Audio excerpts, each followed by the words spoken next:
It began with a promise, a whisper of romance, a glimmer of trust. He was an accomplished man seeking companionship in the twilight of his years. She was the perfect stranger, captivating, attentive, and hiding a secret darker than anyone could have imagined. They met online. A whirlwind of affection followed, and then he vanished. Days later, in a dimly lit hotel room in Mexico City, a maid would make a discovery that would send chills through the most seasoned investigators. A man slumped in his wheelchair, his body lifeless, his bank accounts emptied, his credit cards drained, his captor gone.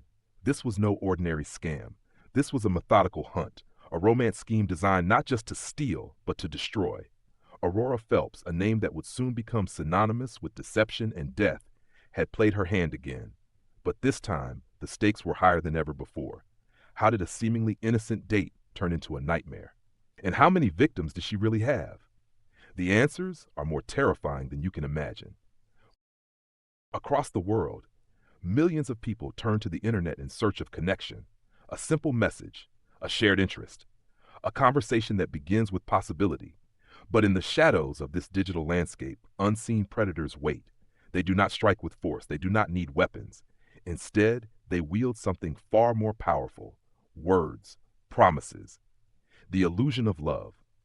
Romance scams have existed for as long as people have searched for companionship, but never before have they been so widespread, so precise, so devastating. In a single year, online romance scams cost victims over $1 billion. Each case is different. Some lose their savings, others their homes, lose their lives. Aurora Phelps understood this well. She did not simply deceive, she orchestrated. Every detail, every interaction, every word carefully chosen. The promise of love was not just her tool, it was her weapon. For over a year, she moved undetected, drifting between the United States and Mexico, leaving behind a trail of men who thought they had found something real. What they found instead was their worst nightmare. Online, she was elegant, intelligent, the perfect companion. She spoke of travel, of art, of the quiet moments that make life beautiful. But behind the carefully crafted messages, there was a different woman, one who studied her targets, one who knew exactly what they wanted to hear. The men she pursued had one thing in common. They were older, established, financially secure. Many had lost a spouse. Others had spent years building careers only to find themselves alone. They had wealth, they had trust, and they had no idea what was coming. It began with kindness, thoughtful replies, long conversations that stretched into the early hours of the morning. Aurora Phelps was patient. She waited until they felt safe, until they believed in her, and then she moved in. Her victims had no reason to doubt her. To the world, she was sophisticated, well-spoken, someone who understood them in ways others never had. Some were invited to meet her in person. Others never saw her at all. In the end, it didn't matter, because once Aurora Phelps had what she needed, they were already in too deep. Credit cards, brokerage accounts, retirement funds. Nothing was off limits. Some victims were drained over time, losing thousands before realizing what had happened. Others never got the chance. One man woke up in his Las Vegas apartment, unable to move. His last memory, a quiet dinner, a glass of wine, a warm smile. Another, sedated beyond recognition, lay in a hospital bed, unaware that his life savings were being liquidated with each passing day. And then there was the one who never woke up at all. A man found in a Mexico City hotel room, wheeled across the border, drugged, helpless. By the time authorities arrived, there was nothing left to save. 3 men gone. How many more never came forward? How many others suffered in silence, ashamed, unwilling to believe that someone they loved had betrayed them? The truth was unraveling. And yet, Aurora Phelps had not disappeared. She was still out there, still searching, still waiting for the next man to let his guard down. And until she was caught, no one was safe. Aurora Phelps did not appear dangerous. To those who met her, she was composed, elegant, a woman who carried herself with quiet confidence, her voice steady, her manner unhurried. But beneath the charm, beneath the practiced smile, there was something else, something difficult to name, something that would take years to come to light. This is her story. She was born in Nevada. The details of her early life are few, carefully guarded like everything else about her. There is no record of a troubled childhood, no history of violence, no single moment that explains what she would become. Yet those who knew her in the years before her arrest recall a woman who never seemed to stay in one place for long, a name that drifted through different cities, different circles, leaving behind more questions than answers. Her life was a series of reinventions.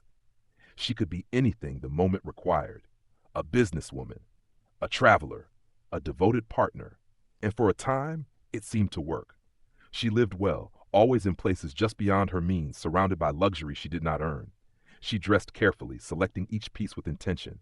Never extravagant, never too much, just enough to suggest success, just enough to avoid suspicion. She was not reckless.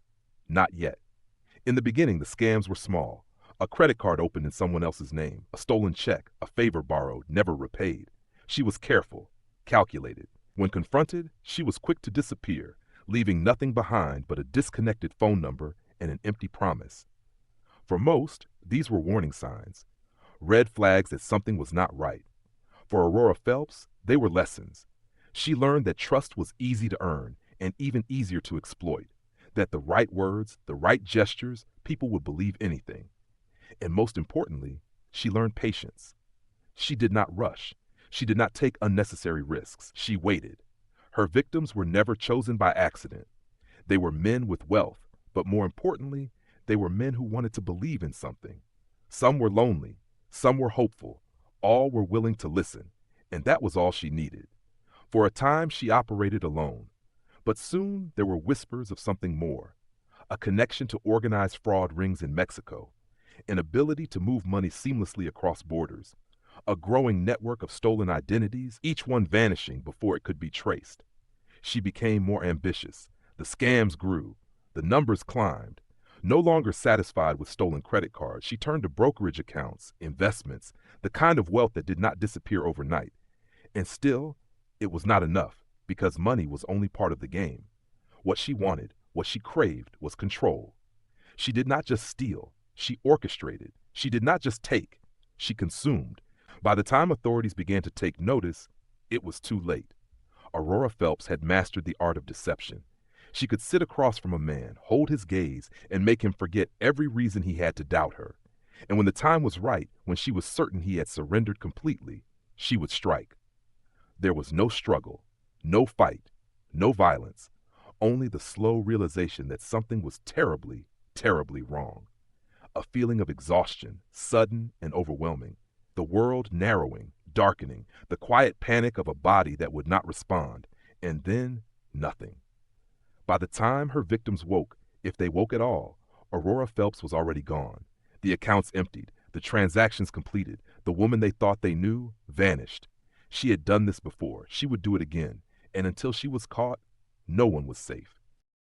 Online dating, a world where attraction is measured in carefully curated photos, and the right words can open the door to possibility. For many, it is a space of hope, of connection, of second chances. For Aurora Phelps, it was something else entirely. It was a hunting ground. She did not rely on chance. Every action was deliberate, every choice precise. She did not cast a wide net. She did not send messages at random. Instead, she studied. She sought out older men, men with wealth, but more importantly, men with a reason to trust. Widowers, divorcees, retirees who had spent a lifetime building security only to find themselves alone. Their profiles told her everything she needed to know. She learned their histories, their professions, their investments. She learned the details that made them feel understood. And then she made her approach. She never rushed, she never pushed. She let them come to her. The first messages were simple, casual: a shared love of travel, a mutual interest in the arts, a comment about a favorite restaurant. She was charming but never overbearing, interested but never desperate, and it worked. Conversations stretched into days, then weeks, then months.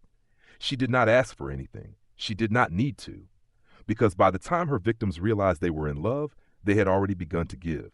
That was when the shift began, the moments of vulnerability, the small confessions, the quiet fears of growing old alone. Aurora Phelps listened. She reassured. She knew exactly when to say the words they longed to hear. And once they believed in her, once they were certain she was the one, they let their guard down. That was when she asked. Not for money. Not yet. Something small, something insignificant. A favor. A hotel reservation in her name. a ride to the airport, a credit card to use just this once, just for convenience. They agreed without hesitation, and from that moment, she had them. She did not need their passwords. She had their trust, and with it, she gained access to everything they owned. She moved money in increments, a few thousand at first, easily explained, easily ignored, then more. A transfer here, a stock liquidation there. The numbers changed slowly, then all at once. Some noticed, some did not. For those who did, she was prepared. Excuses crafted with precision, a fraudulent charge, a misunderstanding, a temporary account freeze. She was always calm, always reassuring, and for many, that was enough. For a while, until it wasn't. By the time suspicion took hold, it was too late. Aurora Phelps was gone, the money had vanished, and for some, so had their lives. For those she met in person, the scam took a different shape. She did not argue, she did not demand. A quiet dinner, a bottle of wine, a moment of laughter. And when they were comfortable, when they felt safe, she reached for her real weapon. A prescription sedative, dissolved, stirred, undetectable. Within minutes the effects began. A wave of exhaustion, a sudden heaviness in the limbs, a desperate attempt to focus, and nothing. By the time they woke, if they woke at all, the world had shifted. Their belongings missing, their accounts emptied, and in some cases their bodies failing. For one, a coma. For another, a slow, confused death in a foreign hotel room. For all of them, a betrayal so complete, it was almost unthinkable. She had done this before. She would do it again. Because for Aurora Phelps, the perfect crime was not one that left no trace. It was one that left no doubt. By the time her victims realized the truth, there was only one question left to ask. How could they have ever believed in her at all? Richard Thompson had always believed in love. At 68 years old, he had spent decades building a life of comfort, a respected career, a modest fortune, a quiet home in Nevada. He had been married once. He had children. He had lived a good life. But time had passed. His children had their own families. His wife had been gone for nearly 10 years. And now, in the quiet moments of the evening, he found himself searching for something more. It was on an exclusive dating site for professionals that he met her. Aurora Phelps. She was sophisticated, well-traveled, someone who understood the finer things in life. Their conversations lasted for hours. She spoke of art, of literature, of nights spent in the glow of city lights. She made him feel young again. He believed her. She was supposed to visit.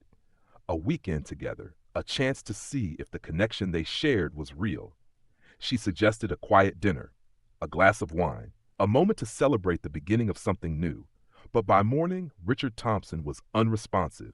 His body lay motionless in his home, his skin clammy, his breath shallow, his accounts emptied, his credit cards maxed out. He was found by a neighbor, barely clinging to life. The doctors would later confirm it. He had been drugged. But by then, Aurora Phelps was gone, and Richard Thompson would never fully recover. He was not the first. He would not be the last. Joseph Martinez was 72, a retired engineer, a father, a man who had lived cautiously, saving for a future he hoped to enjoy. When he met Aurora Phelps online, he was hesitant at first. She was beautiful, too beautiful perhaps, but she was kind. She listened. She made him laugh. And after months of conversations, she suggested they meet. They planned a trip, somewhere warm, somewhere relaxing. Mexico City. She made the arrangements. He would meet her there. He would never return. He had been drugged before he even crossed the border. He was wheeled through customs, his passport presented by the woman he believed he loved. Hotel security footage would later reveal the final moments of his life. A woman adjusting a pillow beneath his head. A quiet moment, her fingers brushing his cheek, and then nothing. By morning he was dead. His stocks liquidated, his assets gone, his family unaware, until the bank statements arrived. By the time they called the authorities, Aurora Phelps had vanished once again. There were others, men who had no reason to suspect, men who had spent years making careful decisions, only to fall victim to a woman who knew exactly how to make them forget their doubts. Some survived, some did not. One was found alone in a Las Vegas hotel, his body barely able to process what had been given to him. Another awoke in a hospital, unable to recall the days leading up to his collapse. Each case was different. The locations changed, the details shifted, but the pattern remained the same. By the time the victims realized the truth, it was already too late. The woman they thought they loved no longer existed, and for some, neither did their lives. Aurora Phelps had perfected the art of vanishing, but even the most careful predator leaves a trail, and soon that trail would lead to her. It began as whispers. A financial advisor in Nevada reported unusual stock liquidations. A hotel manager in Mexico City flagged a suspicious guest who never checked out. A son reviewing his father's bank statements found transfers to an unknown name. Separate incidents, different locations, different victims, and yet the details were the same. A woman, charming, intelligent, always gone before the damage was discovered. For months, the reports sat in different departments, unconnected, unresolved, until one name appeared again: Aurora Phelps. At first, there was little to go on. Her history was fragmented, carefully controlled. She used multiple aliases, different accounts, addresses that led nowhere. But patterns have a way of revealing themselves. The FBI began to trace her movements. They built a timeline, a map of transactions, a record of her vanishing acts. In Las Vegas, she had entered the life of Richard Thompson. 2 months later, he was hospitalized. In Phoenix, another name surfaced: Joseph Martinez. By the time his family reported him missing, his accounts were empty. The last confirmed sighting: a border crossing, a surveillance image, a woman pushing a man in a wheelchair, his head lolling to one side. The timestamp: 2:14 a.m. The destination: Mexico City. By dawn, the man was dead. Now the FBI was watching. Her habits, once an advantage, became a trail. She favored high-end hotels, short stays, always cash deposits. She moved money in precise amounts, never drawing attention, until she got greedy. And then, the mistake: a financial transaction, larger than the others, a direct attempt to access an offshore account. It triggered an alert. For the first time, she had stepped outside of her usual caution, and the FBI was ready. Undercover agents followed the digital breadcrumbs. They traced her IP addresses. They monitored dating profiles, each one leading to the same carefully crafted conversations. They studied her messages, the way she mirrored her victims' interests, the subtle urgency in her requests. She was careful, but she had not counted on being watched. For months, she had evaded suspicion. Now, every move was logged, every reservation, every purchase, every word she typed. Then came the confirmation: a phone call, a conversation recorded from thousands of miles away. A man's voice, uncertain: "I just don't understand why you need my account information." Her reply, smooth, practiced: "Baby, it's just for the transfer, just this once. You trust me, don't you?" He hesitated. The pause was brief, but the FBI did not. They knew where she was, and this time she would not disappear. At precisely 6:42 p.m. in a luxury apartment complex in Guadalajara, the knock came. A pause, a rustle of movement inside, a door opening, a moment of stillness. Then a voice: "Aurora Phelps, you're under arrest." She had spent years perfecting the art of vanishing, but in the end there was nowhere left to run. For years, Aurora Phelps had slipped through the cracks. She had left behind a trail of stolen identities, drained bank accounts, and lives shattered beyond repair. But on this night, there would be no escape. She had been found in a high-rise apartment in Guadalajara, Mexico, a temporary home, a place to lay low. The authorities had been watching. They had studied her movements. They had tracked her transactions. And now they had her. The room was immaculate, yet strangely empty. No photographs, no personal belongings, only a single suitcase half-packed, a passport fresh with entry stamps, and on the table a laptop, still open, still connected to the world where she had built her empire of deception. Even in these final moments she had been working. The scam was still in motion. The officers moved quickly. A warrant was read. Handcuffs clicked into place. There was no resistance, no pleading, only silence. Aurora Phelps had always been in control. But for the first time, she had nothing left to manipulate. The search began. In the apartment, they found ledgers, carefully recorded accounts, each one detailing names, transactions, withdrawals, a paper trail of the stolen lives she had left behind. In a safe, cash, bundles of American dollars neatly stacked, credit cards under different names, passports that did not belong to her, evidence of a life built on illusion. And in a drawer, something far more chilling: a collection of prescriptions, small vials, white tablets, the very substances that had left her victims unconscious, defenseless. It was all there, proof of the poison she had used time and time again. And now there was no denying it. The world she had created had finally collapsed, but the question remained, what would become of her now? In the United States, the charges were waiting. Wire fraud, identity theft, financial crimes spanning years, crossing borders. But there was more. Kidnapping and death. In one case, authorities could prove it. She had taken a man across the border, drugged, helpless, and by morning, he was gone. There were others. 3 men, dead, many more who had barely survived. If convicted, Aurora Phelps would never be free again. Her extradition to the U.S. was imminent. The courtroom would soon see the face of the woman who had stolen, deceived, and destroyed without remorse. Aurora Phelps had always chosen her own path. But now, for the first time, her fate was no longer hers to decide. The trial of Aurora Phelps would be long. The charges, overwhelming. The evidence, undeniable. But one question remained. Had they found everyone? As the investigation deepened, something else began to emerge. There were other names. Men who had vanished without explanation. Families who never received a final phone call, only silence. Bank accounts that had been drained, closed, forgotten. Not all had surfaced in the investigation. Not all had been discovered. The numbers did not add up. How many victims had there truly been? And then another twist. The digital forensics team had traced her activity, mapping every message, every alias, every deception. And what they found was unexpected. In the weeks before her arrest, Aurora Phelps had been in contact with someone else. A second profile. A man, unknown to authorities. Someone whose accounts had been used to move money. Had she been working alone? Or had there been someone else in the shadows? The conversations were cryptic. References to transfers, discussions about locations, mentions of new targets. Another piece of the puzzle, still unanswered. The case against Aurora Phelps was strong. But was it complete? Or had they only scratched the surface? In the end, it is easy to wonder how it happened. How intelligent men, successful in their own right, could fall so deeply into a lie. How a message on a screen, a voice on the other end of the line, could become something so devastating. But that is the power of trust. And that is the danger of deception. Be careful who you trust online. Romance scams are real, and sometimes they're deadly. What do you think?